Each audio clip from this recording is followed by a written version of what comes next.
非常感谢您，总统先生，感谢您提供这个绝佳的机会。贵国拥有超强的军队，总统先生，您带来了改变，感谢您卓越的领导力。谢谢。I have two quick questions, Mr. President. What was your reaction when you learned that Kurdistan region had resumed? 总统先生，我有2个简短的问题。当您得知库尔德斯坦地区在美国的支持下恢复向国际市场出口石油时，您的反应是什么？我预料到，我们和库尔德人相处了很长时间，所以我预料到了。Another question: What would be your reaction if the Iranian people? 下一个问题，总统先生，如果伊朗人民在停火期间起来反抗他们的政权，您会有什么反应？他们是应该这么做，但后果会非常严重。我的意思是，他们被告知，如果你们抗议，你们会立即被枪毙。你们看到了那个年轻摔跤手身上发生的事情。顺便说一句，他是一位伟大的冠军，他是一位非常棒的摔跤手，世界顶尖的之一。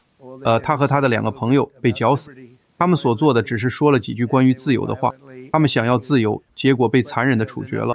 但是，死亡人数可能已经达到45000人。所以你知道，当一个人待在家里，他们知道如果走出家门去抗议，就会立即被枪杀。而且他们发布了那个，你知道那是公开宣布的，这不是秘密。这就是为什么很多人说，哦，好吧，你们为什么要这么做？为什么我们不能让伊朗拥有核武器？你知道我们实现了政权更迭，我们确实做到了。我们正在与一个与以前截然不同的政权打交道，我们正在与不同的人打交道，他们更聪明。我认为他们更敏锐，而且激进程度也低得多。我们实现了政权更迭，但是我们做这件事不是为了政权更迭，我们做这件事是因为，而且我的看法非常简单。我看到有人说，哦，他没有计划，我有最好的计划，但我不会告诉你们我的计划是什么。你知道他们想让我说，这是我的计划。我们将在早上9点47分发动袭击，然后我们会这样做，然后我们会，如果你不那样做，他们就会嘲笑说，我有一个计划。这些人知道计划是什么，这里的每个人都知道计划是什么。但是，说我们没有计划是非常不公平的。我不介意被侮辱，多年来我一直被假新闻侮辱，但你不能，这对那些如此付出的人来说太糟糕了。你们刚刚看到了2位伟大的人物和约翰·拉特克利夫，3位不可思议的人，他们有计划，每一件事情都经过了我们所有人的深思熟虑，但我不能向媒体透露这个计划。所以你知道，但我们对这次行动的成功感到非常高兴。好的，请说。谢谢总统先生，您说过如果停止这些袭击，伊朗人民会很生气，但他们为什么要让您炸毁他们的基础设施，切断他们的电力呢？那样做难道不是因为政权的行为而惩罚伊朗人民吗？是的，他们愿意承受，这是苦难，他们愿意承受这些苦难，只为了获得自由。伊朗人，我们截获了大量信息，他们说，请继续轰炸，炸弹就落在他们家附近。他们说，请继续轰炸，这样做吧。这些人就住在炸弹爆炸的地方。当我们离开，不再轰炸那些区域时，他们会说，请回来，回来，回来。这些人就是住在炸弹爆炸的地方。当我们离开，不再轰炸那些区域时，他们会说，请回来。我不知道他们会怎么做，我能告诉你们的只是他们想要自由，他们生活在一个你们一无所知的世界里，那是一个暴力可怕的世界。如果你抗议，你就会被枪杀。还记得那场声势浩大的女性抗议吗？有40-50万女性，她们都充满热情，准备去抗议。所有人都说，哦，这个政权要完蛋了。然后突然之间，砰砰，在5-6个不同的区域，一名女性被一枪爆头。他们有狙击手，他们有5名狙击手，就这么简单。那40-50万女性说，哦，我的天哪，那是什么？哦，看那边，那是什么？一名女性被一枪爆头。在5-6个人倒下之后，你开始听到人群中传来窃窃私语，然后他们说，哦，我的天哪，谁会做这种事？他们是了不起的人，但他们生活的太糟糕了，他们生活的太糟糕了。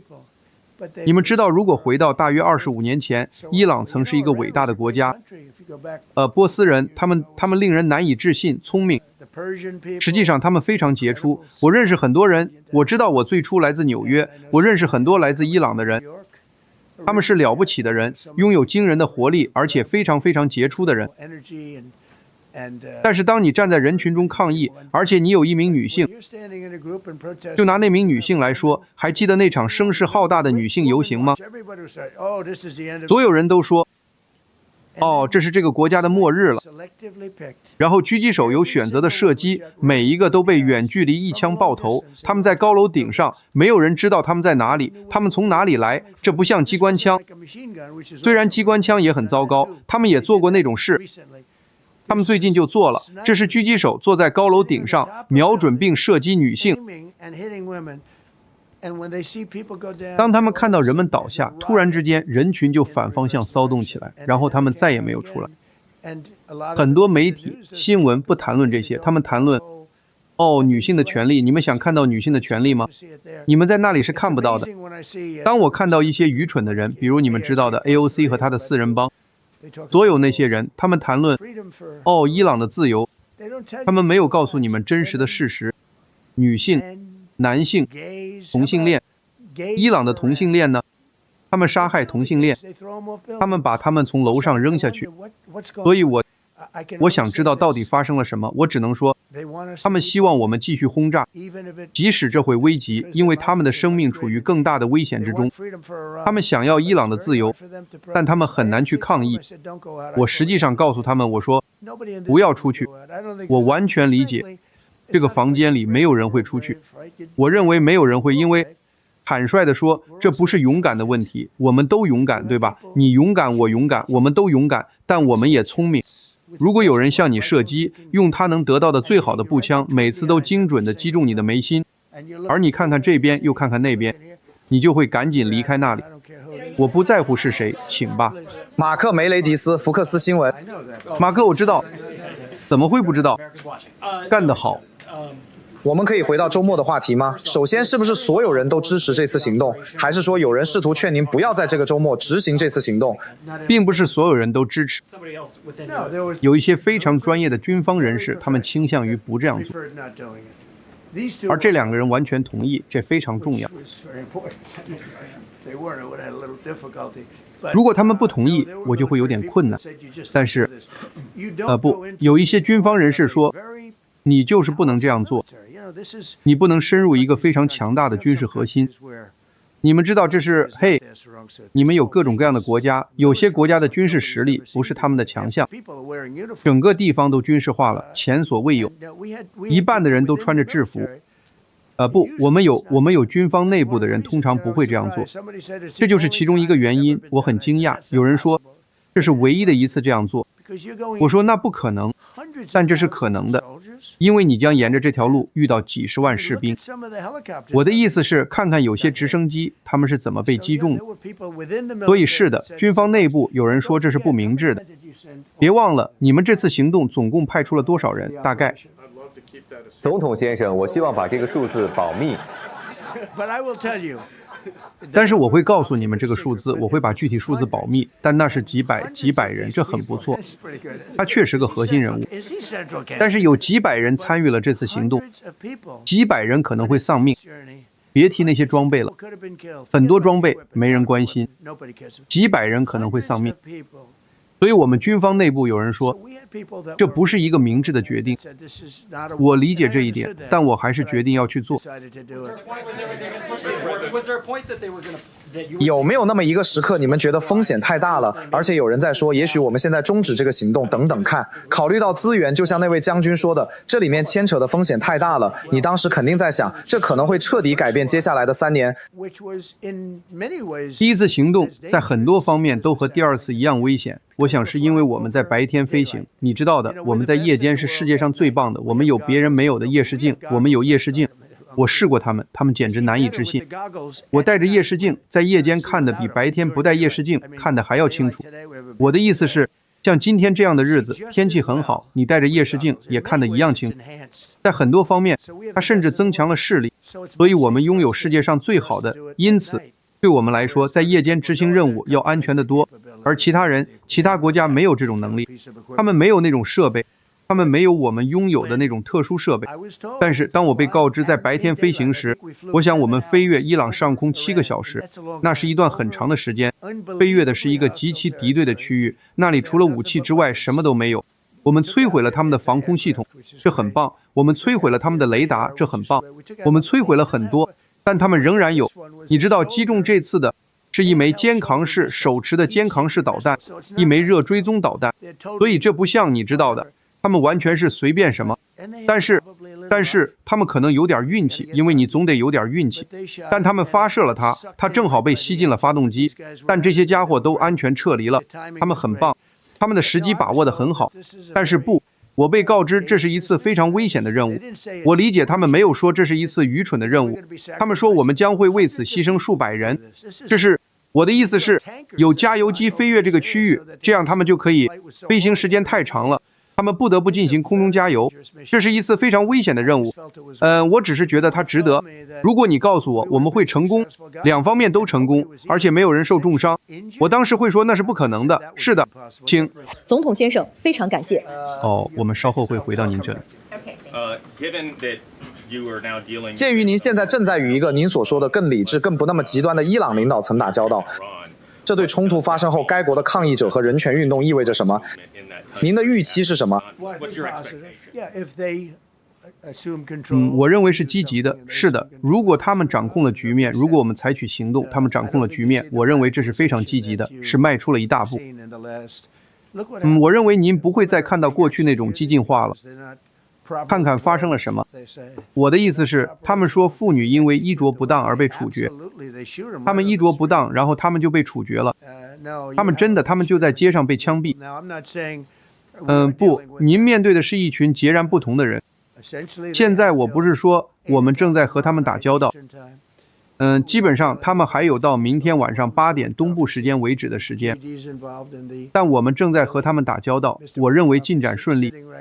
维特科夫先生在这里，万斯也参与了谈判，维特科夫先生就坐在这里，我认为进展顺利，但我们还得拭目以待。您必须明白，我们已经和这些人打交道47年了。我站在这里，面对的是一个比过去47年任何时候都更强大的伊朗。那是1个月前的情况，现在不是了。现在他们已经被斩首了，但1个月前我面对的是一个更强大的伊朗。这本应该由7位总统、很多总统来处理的，而那些总统现在都在对他们的朋友说，我们早就该这么做了。所以，这不是我喜欢做的事情。这非常危险，而且我们是在他们实力最强的时候对付他们。如果我没有终止巴拉克·侯赛因·奥巴马的伊朗核协议，他们就会拥有。别忘了，那是通往核武器的道路。记住这一点。他选择了伊朗而不是以色列，就是这么简单。一个在纽约市或这个国家其他任何地方的犹太人，他们怎么会投票给民主党？这简直令人难以置信，因为他选择了伊朗，一个非常敌对的伊朗。还记得他用一架757飞机装满了数十亿美元的现金，然后送给了他们吗？然后他们又给了他们数百亿美元。他选择了伊朗，放弃了以色列。如果你仔细看，实际上也放弃了阿拉伯世界，因为你知道其他的沙特阿拉伯、卡塔尔、阿联酋。我的意思是，你可以看看，我还可以加上科威特，加上巴林，你还可以加上其他国家。他选择了一个如此出人意料的对象。没有人能相信。坦率地说，如果你要在伊拉克和伊朗之间做出选择，他本应该与伊拉克交好。他走了与所有想法完全相反的方向，他犯了一个可怕的错误，但那是通往核武器的道路。当我终止那个协议时，所有人都说，他终止了。那是我做过的最好的事情之一，因为它有一条通往核武器的道路，而且那是一个非常短期的协议。你知道，国家不会签订10年协议，国家会签订数百年的协议。你不会签订10年协议。对于一个国家来说，你需要，这不像你是一个房东，你在某条街上租一个店面，你给别人一个5年或10年的租约。这是一个国家，那是一个短期协议，它即将到期，我在它到期前终止了它，承受了很大的压力，那是我做过的最好的事情之一，因为它本会拥有核武器。然后如果那些漂亮的 B-2轰炸机没有在8个月前进入并摧毁那个地点，它本会拥有另一个核武器。顺便说一句，这个词是摧毁。美国有线电视新闻网说，也许没有完全摧毁。它摧毁得如此彻底，以至于他们至今仍无法修复，那是彻底的摧毁。但如果我们没有打击他们，那也是一个勇敢的决定，因为我们有那么多飞机在夜间飞行，几乎没有掩护，令人难以置信的隐形飞机，他们能够完成任务。如果我们不那样做，伊朗就会拥有高水平的核武器，无论是这两种情况中的哪一种。如果他们真的拥有了核武器，我昨天告诉内塔尼亚胡，以色列就会被毁灭。中东大部分地区都会被摧毁，无论是沙特阿拉伯、卡塔尔、阿联酋还是其他国家。你们也看到了，成千上万的导弹像雨点一样落在他们头上，他们没想到自己会被击中，他们以为会看着我们打仗，结果突然之间阿联酋被1500枚导弹击中了。他也会把他们消灭掉，而且他们当时很强大。如果我没有上任并终止奥巴马的那个糟糕的协议，那个伊朗核协议，那是一条通往核武器的道路，一个巨大的无限的合法的核武器。我几乎没怎么考虑就终止了它，实在是太容易了。我终止了那个协议，然后是 B-2轰炸机。我还做了另一件事，我杀了卡西姆·苏莱曼尼，他是一个邪恶的天才。我之所以这样做，是因为我听说他要摧毁我们5个军事基地。如果他还活着，我相信我们现在可能正在与一个不同的伊朗作战，因为他从未被取代过，你们知道的。我还有另一件事，但这件事没有被提及，就是奥萨马·本·拉登。如果你们读过我的书，我说过你们必须在世贸中心倒塌前1年除掉它，所以我希望你们能读那本书。但是我认为作为一名总统，要成为一名好总统，你必须拥有良好的直觉，而很多事情都是靠直觉的。好的，请说。上周您建议欧洲应该牵头重新开放霍尔木兹海峡，现在您发出了直接的48小时的最后通牒，情况是否有所改变？其次，新的停火协议会包括以色列吗？还是只在伊朗和美国之间？我不能谈论停火，但我可以告诉你们，对方的谈判者是积极并且愿意参与的，他们希望能够达成协议。我不能再多说了，但我很想说。谢谢总统先生。你是哪家媒体的？我叫迪亚库尔达，来自最大的库尔德媒体机构鲁道媒体网络，总部在伊朗。总统先生，您之前说过，您不希望库尔德武装进入伊朗并受到伤害。您现在还希望他们远离吗？或者您期望他们扮演什么角色？我希望他们不要参与。我宁愿他们离远点，因为我觉得他们会带来一些问题和麻烦，他们甚至会给自己带来死亡。我还是希望他们离远点。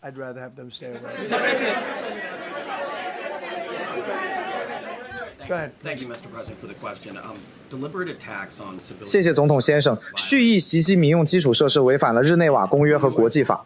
你是哪家媒体的？我是《纽约时报》的左蓝。失败的媒体，《纽约时报》的发行量应该大幅下降。你们那边到底怎么了，伙计？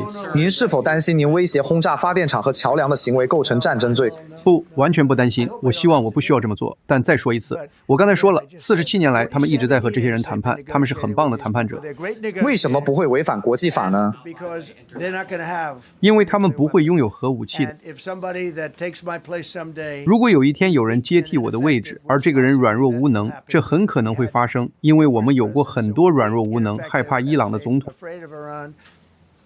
我们绝不会让伊朗拥有核武器。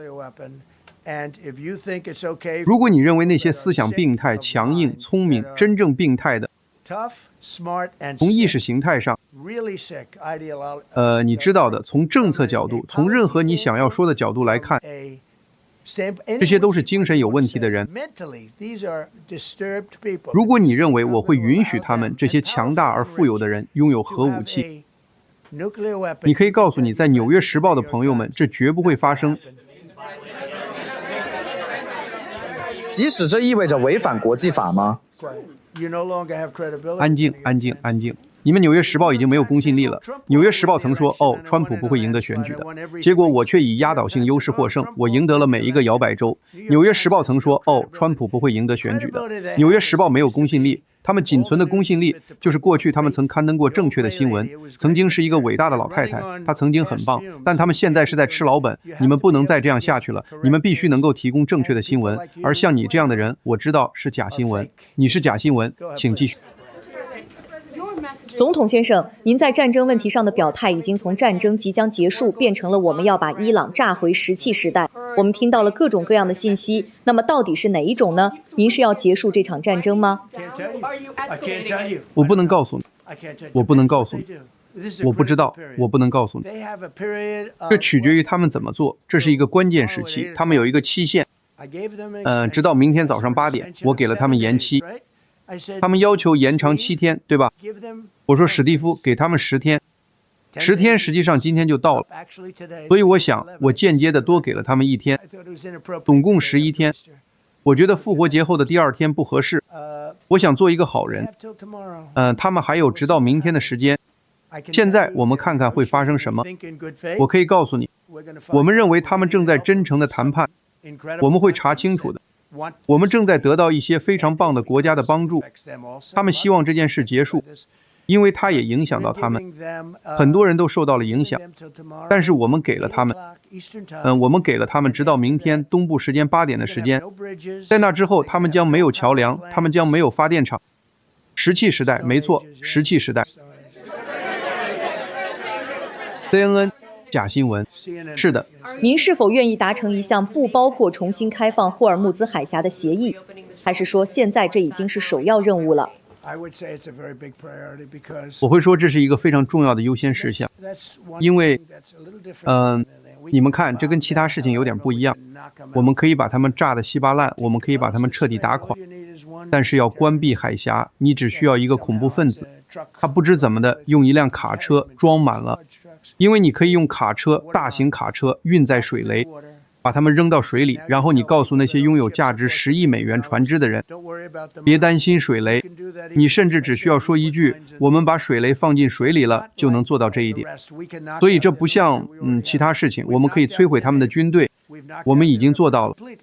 我们摧毁了他们的海军，我们彻底摧毁了他们的空军，我们在3天内摧毁了158艘船，我们甚至摧毁了他们的布雷舰，他们现在已经没有布雷舰了，但他们可以把水雷放到其他船上，然后投放。顺便说一句，我甚至不确定他们那里还有没有水雷，我不确定，我不知道。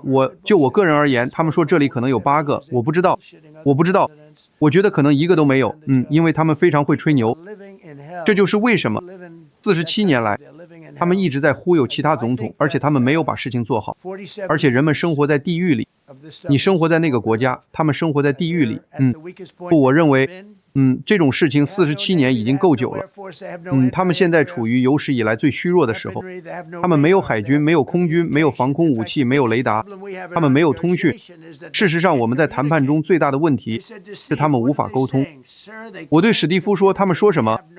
先生，他们无法沟通。他们没有任何通讯方式，所以我们正在像他们2000年前那样沟通，让孩子们来回传递纸条。他们没有通讯，但我只想看到一个安全的世界。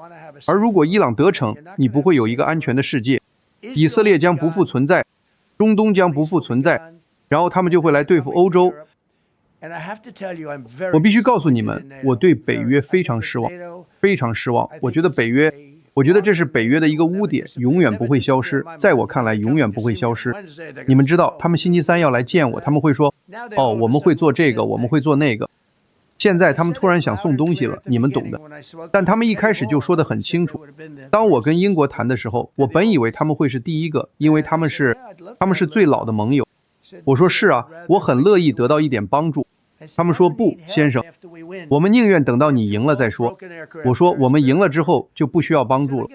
他们有2艘又旧又破的航空母舰，几乎不能用。我说我想我们可以用它们，谁知道呢？我给将军打了电话，他甚至不想要他们。他说我们真的不需要他们。我们有亚伯拉罕·林肯号先生，我们不需要他们。你们知道吗？在技术方面，有一天有101枚导弹以每小时2700英里的速度飞向亚伯拉罕·林肯号航母。101枚导弹中，101枚导弹都被击落，令人难以置信的技术。10年前、5年前，我不知道那是否可能，但10年前那是不可能的，那是不可能实现的。101枚导弹飞向一艘离海岸不远的船，然后101枚导弹中，我们击落了所有101枚。我们有武器，爱国者导弹令人难以置信。我们有令人难以置信的武器。是啊。请继续。是的。谢谢总统先生，您今天早些时候在滚彩蛋活动上说，您想拿走伊朗的石油，但美国人希望美军回家。是的。利弊是什么？这会花费太多时间吗？如果我有选择的权利，是的，因为我首先是一个商人。关于委内瑞拉，你们知道的，战争在大约45分钟内就结束了。我们有很棒的人在管理委内瑞拉，非常优秀的人。我的意思是关系很好。我们是委内瑞拉的合作伙伴。我们已经拿走了数亿桶石油，超过1亿桶石油已经运到休斯顿，经过精炼并运出。而且那场战争的费用已经得到了很多倍的偿还。很多倍，你们知道，在过去对受害者好吗？你们知道的。对，胜利者拥有战利品，战利品归胜利者所有。我曾说过，我们为什么不利用它呢？战利品归胜利者所有，但我们没有这样做。这个国家可能已经有100年没有这样做了。因为即使是第2次世界大战，你们看看第2次世界大战，我们也没有那样做。我们帮助重建了所有那些国家，我们重建了德国。德国怎么能告诉我们？德国告诉我们，这不是他们的战争，我们与此无关呢？他们想让我去告诉他们我所做的一切，我们对此一无所知。如果我告诉了他们，他们就会泄密，我们可能就不会那么成功了，对吧？但战利品归胜利者所有，所以我们已经有，我想也许数百年没有听到这种说法了。现在关于委内瑞拉，你们要知道，委内瑞拉人民说，如果我竞选委内瑞拉总统，我的民调会比任何人在委内瑞拉的民调都高。所以等我忙完这些，我就可以去委内瑞拉了。我会很快学会西班牙语，不会花太长时间的。我擅长语言，我会去委内瑞拉竞选总统，但我们对现在拥有的当选总统非常满意。那些管理国家的人，如果你们还记得布什在伊拉克的时候，他们解雇了将军们，解雇了警察，解雇了在他们相当于白宫的部门工作的人，他们解雇了所有人。他们当时有什么？他们一团糟。结果呢？伊斯兰国成立了，那些将军和士兵们聚在一起，警察们也聚在一起。他们都聚在一起，然后组成了伊斯兰国。这在我们这里不会发生。所以，委内瑞拉一直是一个不可思议的局面。我们进去了，我们非常成功。军事力量是前所未见的。那位将军，委内瑞拉将军说：“我当时就在那个地方，我从未见过那样的凶猛的行动。我做这一行已经40年了。”他说：“我从未见过，他们从17个不同的方向袭击我们，他们都准备好了。他们看到了那艘巨大而美丽的航空母舰，就是那艘福特号。飞机在凌晨1点钟从上面倾泻而下。所以通常当你深夜看到那种情况时，你就知道你可能有麻烦了，对吧？我们都准备好了，他们有他们的装备，是俄罗斯的，他们还有中国的装备。”一切都准备就绪，他们准备和我们打一仗。他说，然后他们来了，他们以我们从未见过的速度来了，他们从17个不同的角度来了。将军和他的手下，那真是很多角度，他们从各个角度攻击他们。他说，我们知道3分钟内就结束了，我们等着他们。他们的设备没起作用，而且设备没起作用是有原因的。总有一天我们会向人们解释，他们按下了按钮，什么也没发生。他们一遍又一遍地按，什么也没发生。他说，我们知道整个事情在3分钟内就结束了。我们从未见过任何，他用了凶猛这个词，这些飞机从17个不同角度凶猛而来，然后就结束了。他们进去了，请记住，那是在一个有数千名士兵的军事基地。那些士兵看着，他们说：“赶紧离开这里。”他们有数千人，我们没有数千人，我们只有大约200人。所以我们有一支伟大的军队。我告诉你们，这次救援不知何故吸引了全世界的关注，比平时更多。你们在谈论被救援的2个人，但这次救援吸引了全世界的关注。但我们在委内瑞拉做到了，那真是太棒了。现在我们有一个非常坏的人被关在监狱里，即将受审。我的意思是，他散布毒品，他在这方面很糟糕。马杜罗将几十万人从监狱释放到我们国家，毒贩、杀人犯，世界上最坏的人都被释放到我们国家，因为我们有一个愚蠢的总统，他可能不知道，而且我们有一个边境事务主管，他从未去过边境，而且他从未给我们的伟大边境巡逻人员打过电话。对吧？一次都没有。卡马拉，他从未给边境巡逻队打过电话，他从未说过我们做的怎么样。我以前每天都给边境巡逻队的人打电话，你们可以问他们，保罗问他们中的任何一个，布兰登问他们，一直都在问我们做的怎么样，我们做的怎么样。而我们现在，我很自豪地说，拥有一个完全封闭的边境，9个月了，没有人能通过我们的边境，甚至没有人尝试，因为他们知道他们过不去。所以，我们不再有大篷车了。也许再来1-2个问题，我们就结束了。总统先生，您是否被允许，或者说您是否愿意通过让伊朗对通过海峡的船只收取通行费，来结束与伊朗的冲突？是我们收通行费吗？伊朗，我们收通行费怎么样？这是你正在考虑的吗？我宁愿那样做，也不愿让他们拥有那些，对吧？我们为什么不应该呢？我们是赢家，我们赢了，好吗？他们在军事上已经被击败了，他们唯一拥有的是一种心理，就是我们要在水里扔几颗水雷，好吗？不，我的意思是我们有一个概念，就是我们会收取通行费，好吗？我以为你指的是我们来收费。你的问题如果说我们收费，就会更准确一些。总统先生，非常感谢，只是想澄清一下，为了让伊朗明天成功地赶上你的最后期限，他们是必须达成协议或者开放海峡，还是2者都必须做到？我们必须达成一个我能接受的协议，而这个协议的一部分将是我们希望石油和其他所有东西都能自由通行。总统先生，非常感谢你在这场冲突中，你曾说过荣耀归于上帝。你相信上帝支持美国在这场战争中的行动吗？我相信，因为上帝是仁慈的。那你寻求过他的指引吗？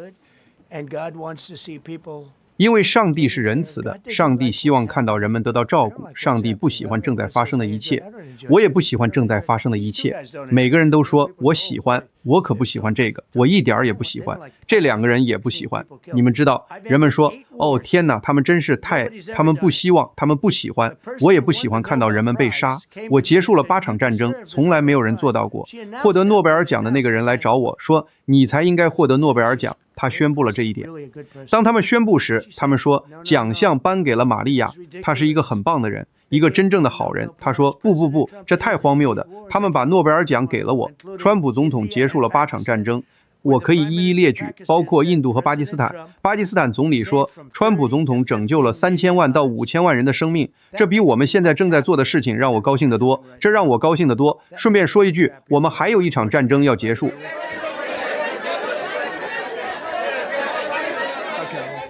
总统先生，你昨天在真相社交上称伊朗人为疯狂的混蛋。没错。对于批评者，您有什么回应？我不在乎他们。对于那些说应该检查您的精神健康状况的批评者，您如何回应？我没听说过这个，但如果真是这样，你们就得有更多像我这样的人。我们的国家在贸易上、在军事上、在所有方面都被占便宜很多年了，直到我上任。所以如果真是这样的话，你们就得有更多像我这样的人。乔什，请说。总统先生，您说过在伊朗几乎没有什么目标是不能打击的，包括发电厂、桥梁。几乎没有什么目标是禁区。某些平民目标呢？我想到的是学校或者医院，你觉得呢？我不想告诉你。我们有一个计划，因为我们军队的力量，伊朗的每一座桥梁都将在明天晚上12点前被摧毁。伊朗的每一个发电厂都将停业、燃烧、爆炸，永远无法再使用。我的意思是在12点前彻底摧毁。如果我们愿意，这将在4个小时内发生。我们不希望那样发生。我们甚至可能参与帮助他们重建国家，你知道吗？如果是那样，我们最不想做的就是从发电厂和桥梁开始，因为它们是最昂贵的东西之一。你看到了那座桥，那座桥被摧毁了。我们当时非常接近达成一项协议。然后我接到了维特科夫先生、库什纳先生和万斯的电话，他们说，我想他们正在破坏协议。我说告诉他没关系，别担心，但告诉他往窗外看。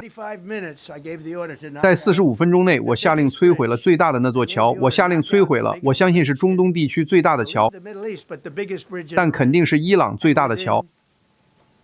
在我下达命令后的10分钟内，那座桥就没了。所以，但这会花费很多钱。我愿意那样做吗？不，我想要摧毁他们的基础设施吗？不，他们将需要100年才能重建。现在，如果我们今天离开，他们将需要20年才能重建他们的国家，而且永远不会像以前那么好。他们唯一能够重建国家的方式，就是利用美利坚合众国的智慧。你请说。谢谢总统先生。关于北约，过去你曾对北约表达过不满。如果美国不再是这个联盟的实际领导者，这是否会对美国构成危险？并且联盟中的其他国家是否会因此在战争和核武器问题上获得决策权？不，这不是危险。北约，听着，我们去找北约。我没有非常强硬的要求，我只是说，嘿，如果你想帮忙，那太好了。他们说不，我们不会帮忙。我说没关系，你们不想帮忙，因为我一直说北约是纸老虎。你看，北约就是纸老虎。普京不怕北约，普京怕我们，非常怕我们。他跟我解释过很多次，我跟他很熟，我非常了解他。北约是纸老虎，北约就靠我们。当我们需要他们的时候，话说回来，我们根本不需要他们。我们显然不需要他们，因为他们根本没有提供任何帮助。恰恰相反，他们不遗余力的、非常努力的不帮忙，他们甚至不想给我们提供跑道。想想看，而且不只是北约，你们知道还有谁没帮我们吗？韩国没帮我们。你们知道还有谁没帮我们吗？澳大利亚没帮我们。你们知道还有谁没帮我们吗？日本，我们在日本有5万名士兵，保护他们免受朝鲜的威胁。我们在韩国有4万5千名士兵，保护我们免受金正恩的威胁。你们知道我跟金正恩相处得很好，你们注意到了吗？他说了很多关于我的好话。他以前对乔拜登出言不逊，好吗？所以别跟我说你们那些事。乔拜登，他说他是智障人士，他对乔拜登非常刻薄，那太糟糕了。但对我，他喜欢川普。你们有没有注意到现在跟朝鲜的关系多好？非常好，但我们有4万5千人，士兵身处险境，就在金正恩旁边，他有很多核武器。如果某个总统，我不会提这位总统的名字，因为信不信由你，我碰巧喜欢他。但如果某个总统尽职尽责，金正恩现在就不会拥有核武器。但他们都害怕正确的履行职责。但总而言之，日本没有帮助我们，澳大利亚没有帮助我们，韩国也没有帮助我们。说到北约，北约没有帮助我们，有一些国家确实帮助了。那么那些表现不错的国家，当然你也可以说他们必须更积极的参与，因为他们就在那个地区。但沙特阿拉伯一直表现出色，卡塔尔一直表现出色，